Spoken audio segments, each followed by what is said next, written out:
Baiklah, kita akan melihat pertanyaan yang masuk ya. Baik sekali, banyak pertanyaan muncul dan pertanyaannya itu berbobot gitu ya. Maka ini saya buat penjelasannya dalam video. Nah, semoga bisa membantu. Kita lihat aja ya. Berapa memang mirip tapi nggak apa-apa lah. Kita lihat coba. Oke, ini ada pertanyaan dari Intan ya di situ. Apakah repost itu sama seperti nomor akun? Ya, lalu apakah di dalam situs akuntansi kita bisa dan boleh menulis langsung nomor akun? Nah, saya langsung ke sini ya. Jawabannya di situ ada, tapi ya mungkin versi saya beda ya. Ya, beda menjelaskannya. Itu ya yang bisa saya. Oke, mungkin yang dimaksud ini ya, jadi di kolom jurnal itu kan ada repost ya. Jadi referensi itu ada dua, yang pertama di jurnal, kemudian yang kedua di buku besar. Ya, ini kira yang model bukan T ya, kalau yang T sederhana kan tidak ada. Tapi kalau yang ini 4 kolom 1, 2, 3, 4 itu ada referensinya. Oke. Jadi yang repost ini selama belum catatan ya, selama catatan ini belum dipindah atau dipostkan ke buku besar, maka tidak ditulis apa-apa gitu ya, masih kosong. Nah, coba ini saya pindahkan ya. Misalnya saya pindahkan di sini. Ini nomor akunnya, ini sudah ada ya. Ya udah, ini tambahan modal dianggap sama ya. Seandainya saya sudah memasukkan di sini ya, apa itu, ya adalah di sini aja ya. Dapat tuh tadi jurnal 25 ya, tanggal 1. Oke. Ini nomor akunnya ini ya sama ya, 111 ya. Satunya kebanyakan. 11, kemudian nama akunnya misalnya Kas. Nah, tanggal 1 itu saya tidak lengkap ya pakai, nah seperti ini ya, apa itu setoran misalnya. Nah, ini 25, ini teruskan ya, saya cuma masuk refnya ya. Begitu Anda sudah menulis selesai, nah selesai itu paling tidak di debit kreditnya nih ya, tulis itu Anda bisa menuliskannya di jurnal itu 111. Nah, seperti itu. Jadi langsung ditulis. Kalau pakai akun T kadang nggak ada itu nomor akunnya ya, nggak ada kadang ya kan. Itu bagaimana caranya? Ya udah centang aja ya kan. Yang penting ini adalah tanda bahwa sudah dipindahkan. Kalau ini terlewat juga tidak bagus gitu ya. Nah, itu tentang memindahkan atau repost ya. Saya pakai satu-satu. Nah, di sini sebenarnya ada halamannya ya, 1. Nah, ini kalau bernama jurnal umum, nah misalnya ini jurnal umum, itu namanya jurnal umum, maka referensi di buku besar itu arahnya langsung setelah ini ditulis, atau ini tadi langsung nulis oke ya, nggak apa-apa. Berarti jurnal umum halaman 1. Jadi ini jurnal umum halaman 1. Nah, karena nanti ada jurnal khusus pembelian misalnya JPB ya, jurnal penjualan JPL atau apapun ya kodenya. Nah, itu. Ini sebagai tanda cek cross silang kalau secara manual. Ya, oke ya, ada ya repost. Nah, ini diisi setelah dipindahkan.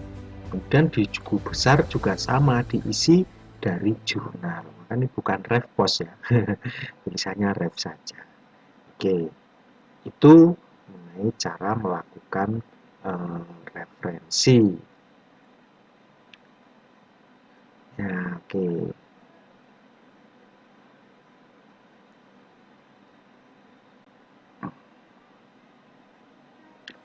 Nah, kemudian juga ada pertanyaan dari Franciscus ya, Rocky.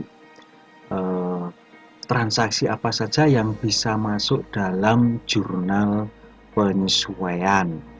Nah, ini kalau Anda lihat di PPT-nya ada ya, coba sebentar ya.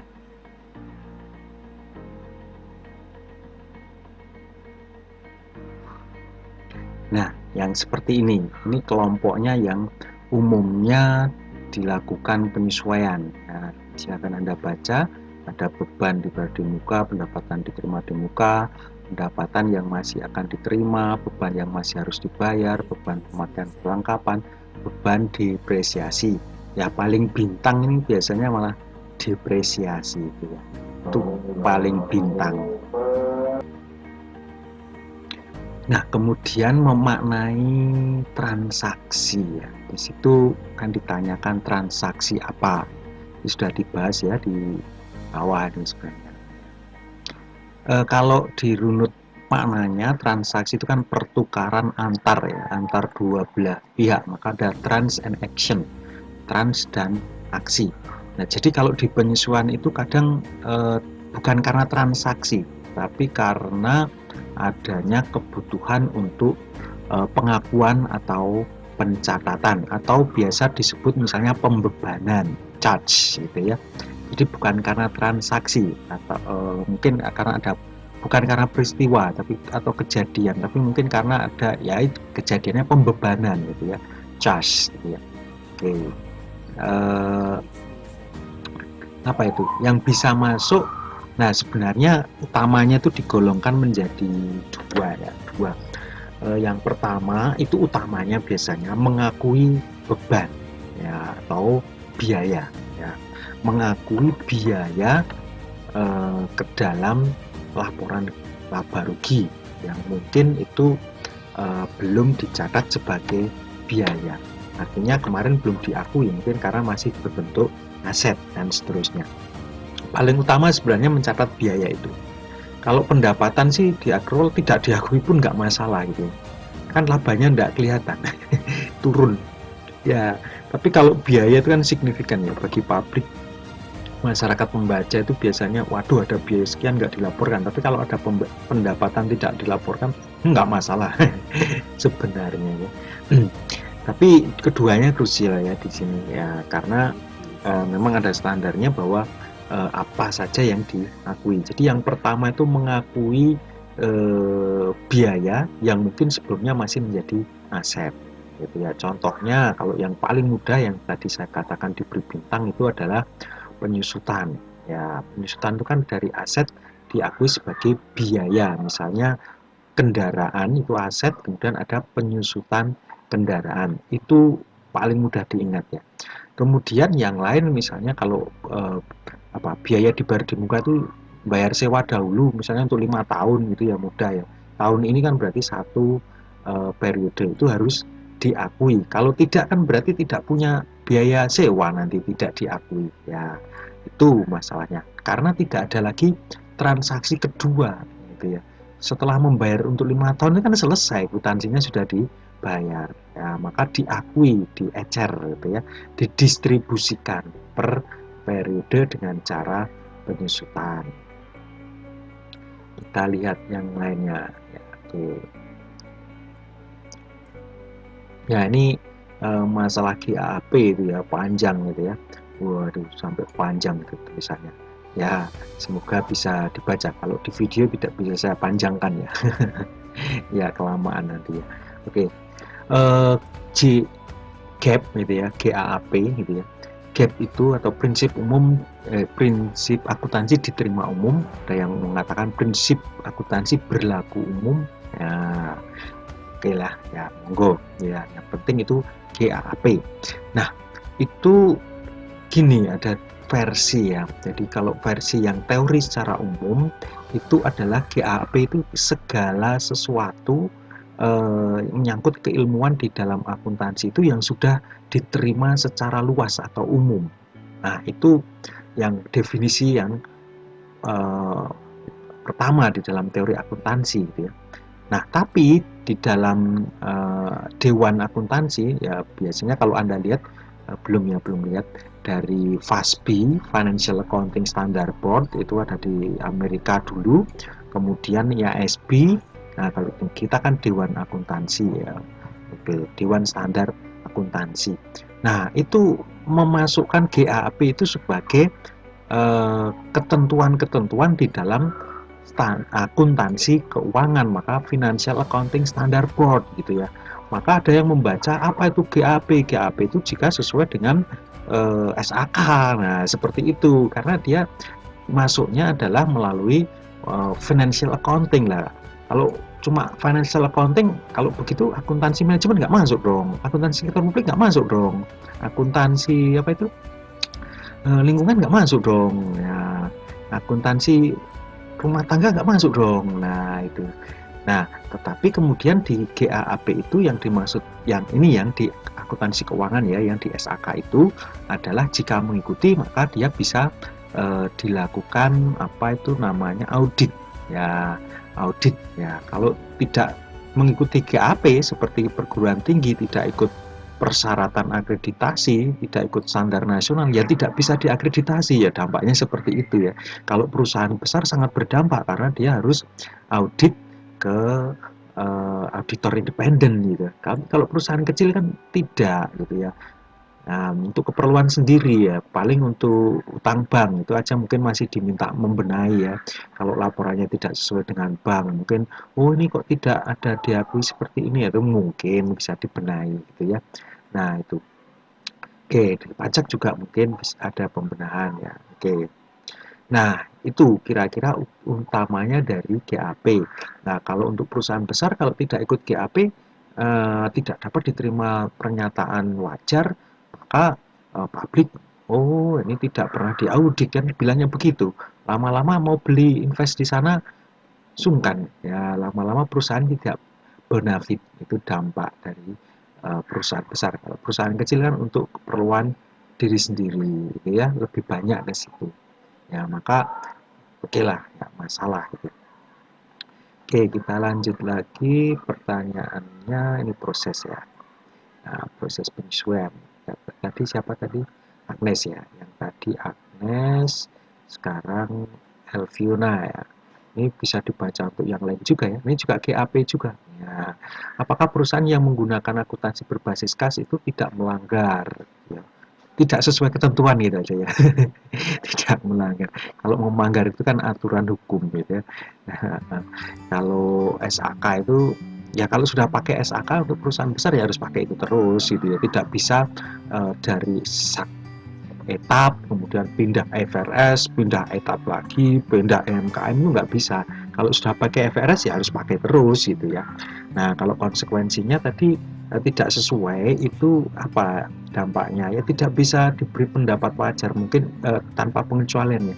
Mungkin yang lain diterima daftar asetnya oke, utang piutangnya oke misalnya, kemudian persediaannya jumlahnya oke, tapi ada catatan belum menggunakan apa ini basis akrual. Itu bisa jadi dicatat oleh laporan akuntan publik sehingga yang membaca laporan keuangan itu tahu bahwa ini tidak memperhitungkan biaya yang akrual maupun pendapatan yang akrual. Jadi yang sudah diterima kas ya. Kalau saya ceritakan di situ dulu di satunya ya. Dulu di pemerintahan itu basis kas ya semuanya. Kalau mengeluarkan biaya, kalau apa ini uangnya keluar. Nah, dampaknya kadang gini ya, mau beli mobil tuh susah gitu ya. Kenapa? Harga mobil 250.000 juta. 250 juta. Nah, kalau diakui langsung sebagai biaya pada semester pada periode itu ya itu contohnya kalau anggaran loh ya. Anggaran tuh kendaraan bukan masuk aset kadang dulu. Masuk sebagai pengeluaran atau belanja. Nah, kalau sekarang kan sudah mulai beranjak ke akuntansi ya, mirip swasta gitu, sehingga diperhitungkan aset dan seterusnya. Kalau basis anggaran tidak ada gitu ya. maka 250 itu langsung dicatat kalau sudah dikeluarkan. Tidak dibebankan untuk berapa tahun gitu ya. Ya mau beli kendaraan ya susah, maka lebih banyak utang gitu ya. Kalau mengeluarkan 250 juta berat, apa yang terjadi? Utang kemudian dicicil. Lah itu kenapa masyarakat Indonesia, bangsa Indonesia selalu mengajukan utang ya di pemerintahan. Ya salah satunya yang menyebabkan ya akuntansi. Akuntansi tidak memberikan petunjuk atau belum berhasil ya. Ya menggunakan prinsip yang lengkap seperti aset, utang, liabilitas dan ekuitas itu dulu tidak diterapkan tapi di anggaran. Jadi dampak akuntansi itu sepele ya kadang cuma catatan, tapi karena di dalamnya mengandung prinsip-prinsip sehingga ketika itu tidak diterapkan kadang menjadi dampak pada keputusan. Ya udah itu kira-kira contoh ya. Oke, Elviona. Oke, terus siapa ya? Ini Tan Ellen ya. Saya bertanya, oke, jurnal pensiun harus selalu dibuat. Iya, ya kan. Nanti termasuk jurnal penutup. Belum ya. Dan bila sampai tidak dibuat, apa yang akan terjadi dan bagaimana akibatnya? Nah, kalau di perusahaan kecil kadang tidak membuat itu memang ya, perusahaan menengah ke bawah. Tapi kalau yang sadar orang lulus akuntansi biasanya buat. Ya kenapa? Karena kalau tidak dibuat itu tidak menyiratkan biaya yang seharusnya dibebankan di periode itu. Nah, mungkin perhitungan laba ruginya berbeda ya. Kalau untuk pribadi ya nggak masalah ya, silahkan gitu. Mau tidak besar ya seperti itu terus ya monggo gitu ya. Tapi kalau sudah melibatkan banyak orang, ya itu kan berarti apa eh, publik gitu ya sudah dibutuhkan informasinya untuk publik atau dengan akuntabilitas publik ya pertanggungjawaban publik itu harus gitu ya karena harus transparan gitu ya. Contohnya gini, punya bis baru wisata belinya 500 2M lah ya 2M. Nah bis wisata itu kan paling banyak di apa ini namanya disewa itu kan saat baru. Nah, saat baru memberikan kontribusi terhadap pendapatan itu besar sekali ya. Tapi lama-lama kan mengecil-mengecil ya seiring perjalanan waktu gitu ya. Nah, kalau itu tidak dibebankan secara proporsional, ya ini tinggal metodenya penyusutan nanti ya. Nah, kalau sekarang kan belum strike line ya, masih lurus. Tapi nanti ada double strike line, ada apa semacam-macam gitu ya, metode yang dipilih yang mana. Nah, kalau bis itu yang berkontribusi terhadap pendapatan terbesar adalah yang baru. Nah, itu masalahnya. Kalau yang lawas disewa kalau tidak ada yang baru, ya cadangan gitu ya. Maka kontribusi terhadap pendapatan itu yang lebih banyak adalah yang bis baru. Nah, itu diakui di akuntansi seperti apa caranya? Ya dengan metode penyusutan itu namanya membebankan ke dalam sesuatu yang sudah menghasilkan pendapatan. Nah, kalau Anda mempelajari sudah lengkap seperti itu, maka akan sangat memahami bahwa penyesuaian itu kan caranya ya, caranya untuk membebankan gitu ya. Penyesuaian itu perlu, tapi yang terpenting adalah prinsipnya bukan penyesuaian, tapi pembebanan itu sangat perlu. Mau dinamai penyesuaian, mau dinamai koreksi, ya itu atau di jurnal umum atau langsung diinput ya monggo, tapi itu isinya adalah penyesuaian. Kira-kira itulah itu nama ya, penyesuaian itu nama gitu ya. Jadi kalau sudah kenal akuntansi harus dan wajib. Kalau tidak maka tidak bisa menyiratkan saldo yang sesungguhnya. Kira-kira seperti itu. Nah, kemudian karunia coba kita lihat. Oke, apa itu? Dua metode, yakni pendekatan raca dan pendekatan laba rugi. Oke, setelah saya pikir-pikir mungkin yang dimaksud yang bawah ini. Nah, oke. Mungkin gini, mungkin saat terjadi transaksi itu saat ada pertukaran ya, kita mengeluarkan kas, kita mendapatkan barang. Nah itu contohnya nih, misalnya membayar sewa di apa ini, sewa tapi dibayar di muka, berarti 5 tahun ya. Saat ini kita membayar untuk 5 tahun. Nah itu mungkin ada yang langsung dicatat sebagai laba rugi, beban gitu ya. Kalau laba rugi nanti dibebankan lagi, disesuaikan sebagai biaya. Nah, ini pendekatan laba rugi gitu ya. Maka di situ tertulis beban sewa dan kas gitu ya. Oke. Tetapi mungkin ada yang masuk aset dulu, beban sewa dibayar di muka. Nah, beban sewa dibayar di muka itu aset loh ya, bukan bedakan ya, dua ini berbeda. Ya, kemudian kas. Nah, keduanya kemudian akan berpengaruh berdampak pada penyusutan. Ya, kok penyusutan? Penyesuaian gitu ya.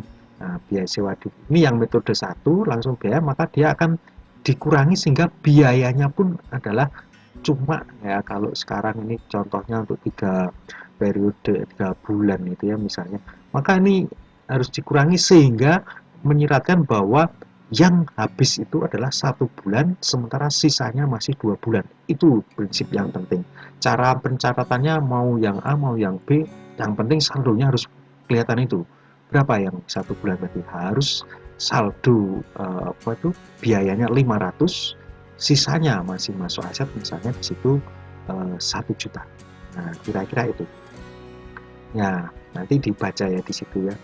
Semoga yang tertulis mendukung untuk menjadi pemahaman gitu.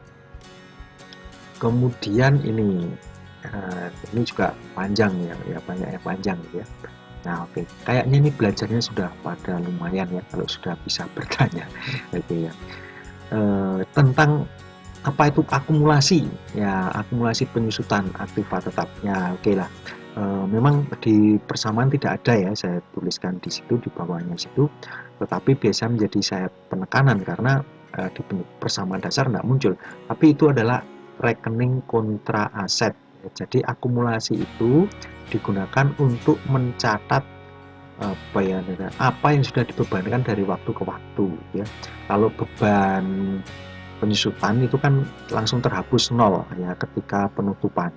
Tapi kalau akumulasi tidak, dia akan waktu ke waktu bertambah terus ya. Nah, diingat ya, double entry ya. Jadi akumulasi itu lawannya beban. Oh, nggak ada ya, nggak saya tulis. Jadi beban dan akumulasi. Nah, ketika mencari nilai sesungguhnya atau real di dalam aset itu adalah aset dikurangi akumulasinya. Ya, di situ dituliskan kalau bagaimana seandainya dijual itu nanti bisa dampaknya dinolkan semuanya. Nah, itu secara singkat yang saya sampaikan. Jadi akumulasi itu ya sudah memang ada dari waktu ke waktu baik di Indonesia maupun di internasional ya. Yang memikir dulu kok ada itu sudah orang zaman dulu ya yang udah pinter. Nah, sama mirip ya dengan rekening kontra modal itu kenapa ada privé? Kok dinamai privé kenapa? Ya dari dulu pribadi, privé gitu ya, privat gitu ya. Oke. Nah, itu sama ya. Kalau aset punya akumulasi, kalau modal punya privé. Nah, itu. Kemudian tadi apa ya? Cristiano ya. Tuh. Apa itu? Keistimewaan dari akuntansi berbasis akrual. Ya, paling ya kalau GAP tadi ya, yang GAP itu sama dengan SAK ataukah GAP ya GAAP yang umum ya. Kalau yang umum ya dua, kas dan accrual itu ada, tidak melanggar iya kan cuma ada dua ya, berbasis kas dan berbasis accrual itu GAP yang umum. Tapi kalau GAP yang SAK di mana sebagai SAK itu sebagian besar accrual ya mintanya. Itu juga perkembangan dulu ya kas dulu ya, karena banyak kendala dengan mengakui kas ya, tidak bisa menghitung secara tepat, maka dijadikanlah accrual. Itu historisnya seperti itu gitu ya, disarankan pakai accrual. Jadi mengakui yang memang beban untuk saat ini. Nah, kalau accrual kan tidak bisa dicatat sebagai beban untuk saat ini wong tidak ada transaksi kas. Nah, itu masalahnya gitu ya. Maka laba itu kadang naik, kadang turun, bencong, itu bahkan kadang dimanipulasi gitu ya. Ben ketok laba sekarang jangan dibayar dulu gitu ya, biar kasnya tidak keluar, tidak terjadi sebagai biaya atau utang saja daripada untuk beli gitu ya. Nah, itu ya. Tapi kalau accrual kan bolehlah itu dibebankan dengan jangka yang berapa lama gitu ya. Oke, kira-kira itu ya. Jadi accrual itu memang keistimewaannya di ini, pengambilan keputusan dan pembandingan ya. Kalau seragam semuanya pakai accrual ya bisa dibandingkan. Nah, istilahnya apple to apple, yaitu kalau seragam pengakuannya sama, metodenya sama. Tapi kalau tidak sama, yang satu pakai cash, yang satu pakai accrual, ya pembandingannya jadinya orange to apple dong. Orange to apple, nggak bisa dibandingkan, suka-suka dong. Ada yang suka kecut, ya suka orange gitu ya. Ya, oke. Nah, itu kira-kira. Kemudian Divta ya. Oke. Dalam kondisi bagaimana ekuitas? Nah, ini yang perlu kalau nanti sudah pinter, hati-hati ya. Nah, saya tuliskan di bawah ya. Ekuitas itu tidak sama dengan modal. Loh iya toh, itu liabilitas tidak sama dengan utang, gitu. Ya, karena ada apa itu misalnya pendapatan diterima di muka masuk liabilitas ya, kalau dulu kewajiban ya, tidak sama dengan utang. Ekuitas tidak sama dengan modal gitu ya, karena modal itu rekening ya, nama rekening ya, mana ya, nih ada rekening modal ya. Nah, kalau dulu memang aktiva sama dengan utang plus modal gitu ya. Nah, sekarang kan sudah dibenahi istilahnya menjadi ekuitas, itu ya ke dalam rangka itu biar apa, tidak rancu gitu ya.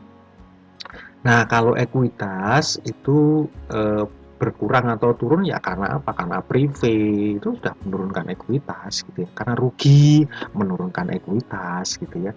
Karena apa ya dia? Distribusi kepada pemilik gitu ya. Dividen atau seterusnya. Kemudian untuk apa ini, sumbangan ya, dikeluarkan untuk sumbangan pendidikan, itu menurunkan ekuitas semua gitu ya. Tapi kalau modal sebagai rekening, nah ini privé juga berdampak, tetapi saat sudah dilakukan penutupan, yaitu pentransferan dari akun privé ke dalam akun modal. Kalau di CV biasanya langsung secepatnya ditransfer gitu ya, agar nanti porsi pembagian apa itu keuntungan itu kan persen ya, penyertaannya berapa persen itu ketahuan gitu ya.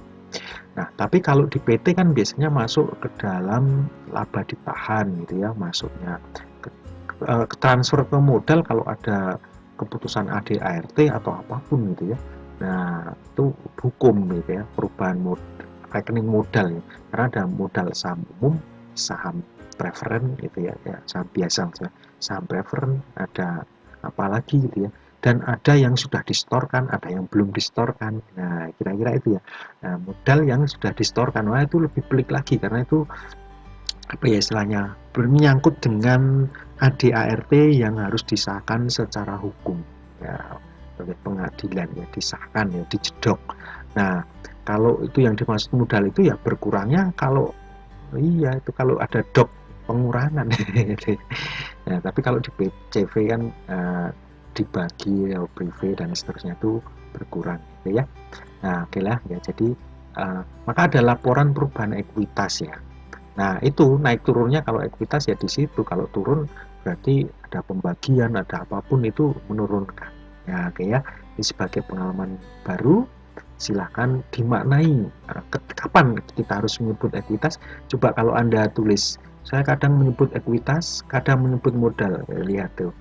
Ya, kira itu menyebut ekuitas, kadang menyebut modal. Ini bukan karena wah ini tidak konsisten, kadang menyebut ekuitas, kadang modal, tidak.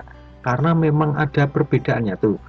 Dalam laporan yang dimaksud ekuitas adalah modal, privé, laba ditahan. Ini semua ekuitas. Ya, nah, kira-kira begitu ya. Nah, nanti biar pemahamannya semakin hebat gitu ya. Oke. Kalau yang baru itu belum saya baca ya. Oke, itu dulu ya. Saya mengucapkan terima kasih dan apresiasi. Mungkin di kesempatan untuk bertemu langsung memang cari waktunya susah gitu ya. Tadi juga banyak meeting gitu ya di ini, gitu ya. Maka baru bisa membalas apa ini pertanyaan itu agak terlambat gitu, nggak masalah ya, yang kan bisa dibaca terus gitu ya. Oke, terima kasih dan selamat belajar, selalu tingkatkan kemampuan Anda. Oke, terima kasih.